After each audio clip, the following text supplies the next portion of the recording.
There were two brothers who lived in Persia. Qasim and Ali Baba were their names. They lived with their father, but soon one day the father of both the boys died. After the death of their father, the brothers fought more often. "It's not your home anymore," Qasim, the oldest brother, stated after fighting with his brother. "Leave and don't return." Ali Baba had gone out of his residence. He climbed the mountain and discovered 40 thieves.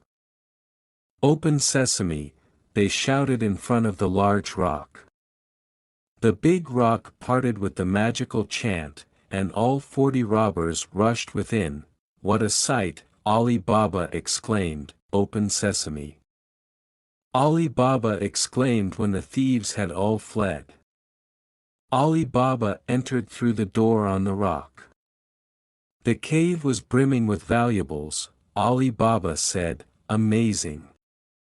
He returned home with some of the goodies and slowly, he grew wealthy.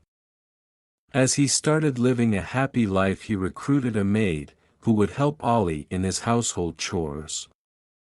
The maid was a clever, brave and beautiful young woman. Qasim, Ali Baba's sibling, found out about it shortly after.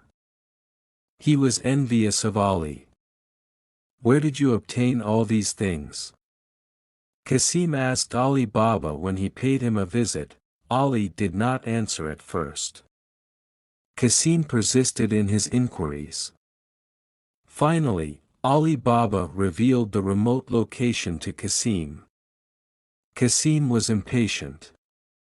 "Open sesame," he yelled as he dashed to the cave. The gate started opening. He was ecstatic, and he crammed all of the treasures into his sack. When he was ready to leave, however, he discovered the door had been shut. He sobbed as he struggled to recall the magical phrases. "Open donkey. Open monkey," he exclaimed. He tried over and over again. However, it was a complete failure. The thieves reappeared soon after, and Qasim was brutally murdered by the enraged robbers. Soon Ali Baba had learnt about his brother's death. He went to the cave and took the body of his brother and buried him in a beautiful spot. After realizing the body of the man missing, the robbers were even more enraged than earlier. "Someone was here, and he stole the man," they stated. "Let's go to town and look for him."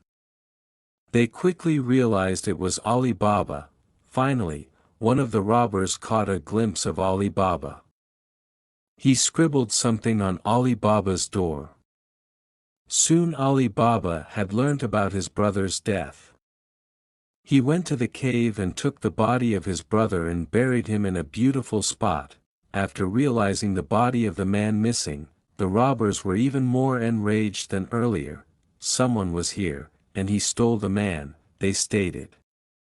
"Let's go to town and look for him." They quickly realized it was Ali Baba.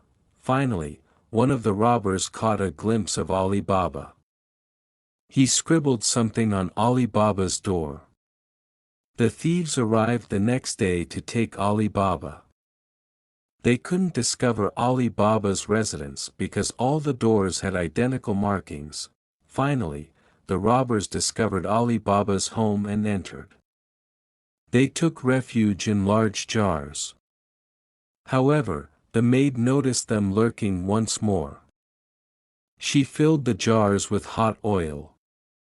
The screams of the robbers in the jars were followed by their deaths. The leader was the last robber alive. He disguised himself as a guest.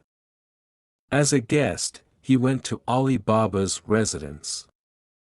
Ali Baba's maid, on the other hand, knew who he was. She arrived with 2 swords and began dancing to entertain the guests. She inched closer to the thief as she went.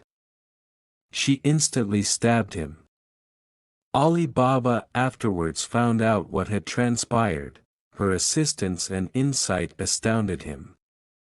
"Thank you for saving my life," he expressed his gratitude.